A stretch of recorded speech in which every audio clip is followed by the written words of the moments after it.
Dear 10th standard students, previous yearல கேட்ட கொஸ்டின்ஸ்ல ஒவ்வொரு சம்மா solve பண்ணி என்னோட சேனல்ல போட போறேன். இதுல ஃபார்முலாஸ் எல்லாம் ஷார்ட்ஸ்ல வரும், ஃபுல் சம் வீடியோவா வரும். இன்னைக்கு நம்ம பார்க்கக்கூடிய சம் வந்து find the 19th term of an AP -11, -15, -19 ... இது வந்து ஒரு AP சம். இதுல நம்மள என்ன கண்டுபிடிக்க சொல்லியிருக்காங்கன்னா 19th டேர்ம் கண்டுபிடிக்க சொல்லியிருக்காங்க. இந்த டேர்ம் கண்டுபிடிக்க ஏபில என்ன ஃபார்முலா யூஸ் பண்ணுவோம்? Tn equal to a plus n minus 1 into D.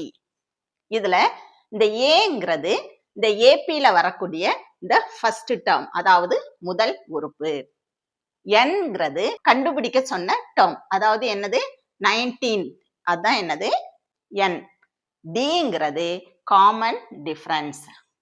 Common difference கண்டுபிடிக்க ஏபில என்ன ஃபார்முலா யூஸ் பண்ணுவோம்? D equal to T2 minus T1. Full sum வீடியோல வரும், பாருங்க, எனக்கு சப்போர்ட் பண்ணுங்க. வீடியோ பிடிச்சிருந்தா உங்க ஃப்ரெண்ட்ஸுக்கு ஷேர் பண்ணுங்க. தேங்க்ஸ் ஃபார் வாட்சிங்.